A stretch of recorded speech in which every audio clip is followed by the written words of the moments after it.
कि ये कौन सी लोकप्रियता है।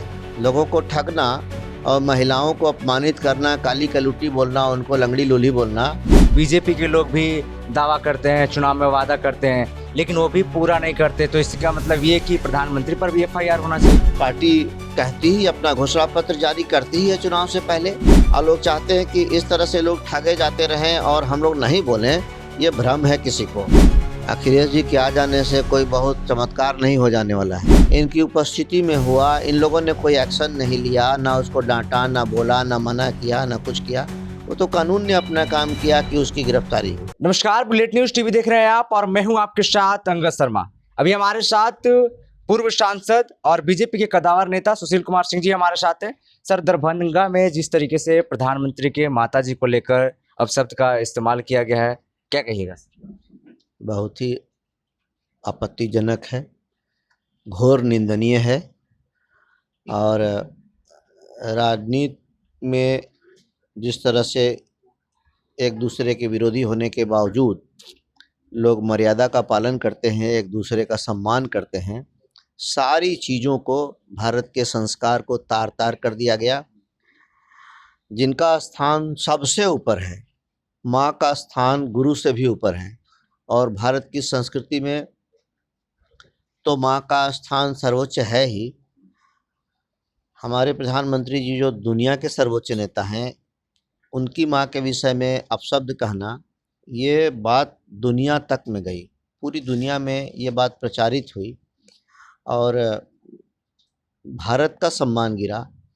तो मैं तो कहता हूँ कि राहुल गांधी जी हैं या तेजस्वी जी हैं, अब इन लोगों के पास कोई बहाना भी नहीं है, क्योंकि इन लोगों की उपस्थिति में गाली दी गई। तो ये क्या कह सकते हैं कि हाँ, हमारा कार्यकर्ता ने गलत कर दिया।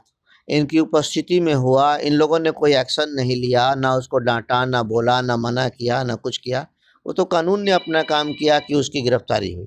इन लोगों की तरफ से तो कोई अपोलोजाइज नहीं हुआ, इन लोगों की तरफ से कोई क्षमा याचना नहीं हुई, इन लोगों की तरफ से गलती स्वीकार नहीं की गई, अफसोस नहीं व्यक्त किया गया। तो हमको लगता है कि राहुल जी हों या तेजस्वी जी हों, उनकी दिमागी हालत सही नहीं है और ये विपक्ष में रहना स्वीकार नहीं कर पा रहे हैं। ये व्याकुल हैं, एकदम व्याकुल भारत है कि कैसे अब इनको लग रहा है कि मोदी जी को गाली देने से जनता हमारे पक्ष में आ जाएगी। तो ये इनकी गलतफहमी है।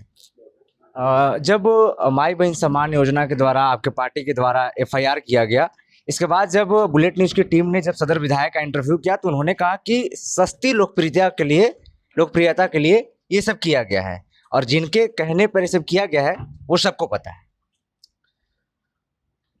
जैसे हम परोक्ष में बात नहीं करते, हम प्रत्यक्ष बात करते हैं कि जिनके कहने पर और सस्ती लोकप्रियता। तो ये तो उसके बाद दूसरी घटना हो गई, तीसरी घटना हो गई।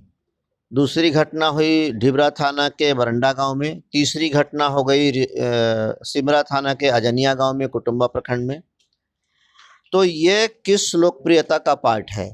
ये जो जनता को ठगने का काम किया जा रहा है।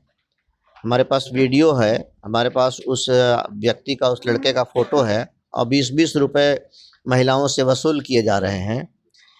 ये क्या है? ये कौन सी लोकप्रियता का काम किया जा रहा है? मेरा सवाल, मुझ पर सस्ती लोकप्रियता का आरोप लगाने वालों से मेरा सवाल है कि ये कौन सी लोकप्रियता है? लोगों को ठगना और महिलाओं को अपमानित करना, काली कलुटी बोलना, उनको लंगड़ी लूली बोलना, ये कौन लोकप्रियता है? लेकिन वो तो कह रहे हैं ना कि बीजेपी के लोग भी दावा करते हैं, चुनाव में वादा करते हैं, लेकिन वो भी पूरा नहीं करते। तो इसका मतलब ये कि प्रधानमंत्री पर भी एफआईआर होना चाहिए।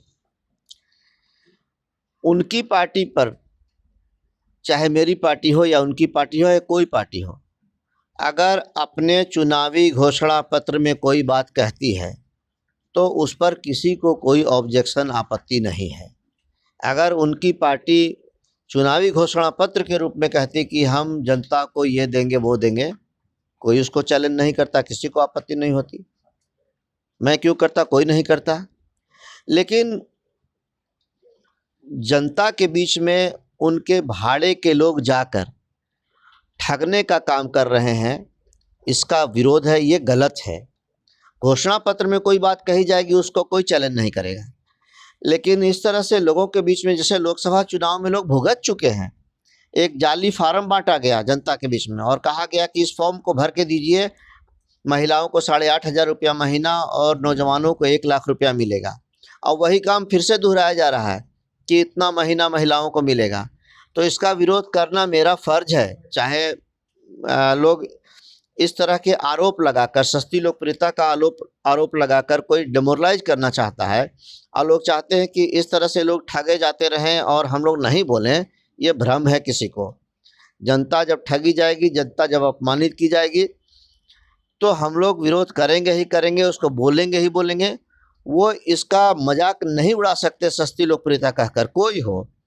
और ये भी उनकी सोच गलत साबित होगी कि ऐसा कर देंगे तो ये लोग विरोध करना बंद, क्योंकि ये लोग बाज नहीं आ रहे हैं। ये लोग गलती करने से बाज नहीं आ रहे हैं, ठगी करने से बाज नहीं आ रहे हैं। अगर मैं कहता हूं कि पहला तो फ़र्ज उन्हीं लोगों का था जिनके नाम पर ये ठगी का प्रयास किया जा रहा है।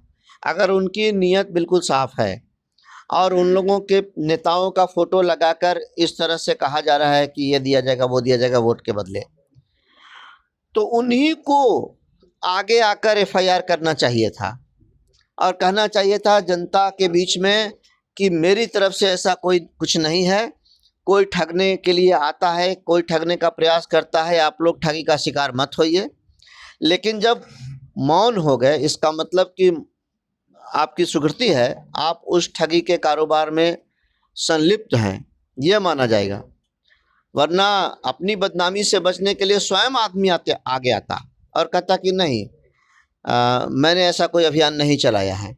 हाँ, उन्हीं की पार्टी, जो लोग ऐसा कह रहे हैं सस्ती लोग, उनकी पार्टी अगर अपने घोषणा पत्र में कहे तो किसी को कोई आपत्ति नहीं होगी।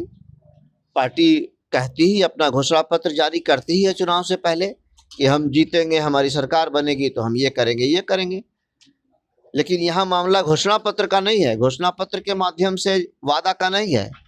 यहाँ गुप्त तरीके से एक छल किया जा रहा है और जनता को ठगने का प्रयास किया जा रहा है और ठगी जारी है। अब तो उसका और बढ़ गया कि 20-20 रुपए कल ही। अब चले जाइए उस गांव में, मैं तो आपको कहूँगा कि उस गांव में आप चले जाइए, अजनिया चले जाइए और वहाँ महिलाओं से आप पूछिए, उनका इंटरव्यू लीजिए कि 20-20 रुपया आप लोगों से किस काम के लिए लिया गया। मेरे पास सारा प्रमाण है, उन लोगों का स्टेटमेंट भी है, जो लड़का गया था। हाँ, ये भी उसने कहा कि हमको 500 रुपये प्रतिदिन के मिलते हैं। यानी आपने हायर किया है, भाड़े पे लोगों को रखा है, जनता को ठगने के लिए और बरगलाने के लिए। राहुल गांधी जी ने वोटर अधिकार यात्रा के दौरान कहा है कि सरकार के दबाव में प्रशासन जहां भी हम जा रहे हैं बिजली काट देती है और हमारा कार्यक्रम जो है वो अंधेरा में होता है, सभा हमारा अंधेरा में होता है। राहुल गांधी जी अपने साथ 5 स्टार व्यवस्था को लेकर चल रहे हैं। वो कहने के लिए टेंट में रुकते हैं, लेकिन वो टेंट 5 स्टार सुविधाओं से लैस होता है। और उनका ये कहना कि बिजली काट दी जाती है, ये बिल्कुल हास्यास्पद बात है, ये बिल्कुल गलत है। सारी व्यवस्था लेकर चल रहे हैं। उनकी यात्रा पर करोड़ों करोड़ रुपया खर्च है और इस तरह का आरोप। हाँ, ये बात अलग है कि जनता का रेस्पॉन्स नहीं मिलना, विरोध होना, तो अब उसको इसी रूप में सरकार पर आरोप लगाकर वो अपने मन को शांत कर लेना चाहते हैं। तो ये उनकी मर्जी है, उनकी इच्छा। आखिरी सवाल एक होगा कि आज अखिलेश यादव वोटर अधिकार यात्रा में शामिल हुए हैं, एनडीए को इससे फर्क पड़ेगा? एनडीए को कोई फर्क इससे पड़ने वाला नहीं है, क्योंकि सबको पता है कि इंडिया अलायंस में कौन कौन लोग हैं और ये लोग क्या क्या करेंगे। अखिलेश जी के आ जाने से कोई बहुत चमत्कार नहीं हो जाने वाला है। जो था वही है और वही रहेगा भी। अभी हमारे साथ पूर्व सांसद सुशील कुमार सिंह जी हमारे साथ थे। फिलहाल के लिए इतना ही, तब तक के लिए आप देखते रहिए बुलेट न्यूज़ टीवी।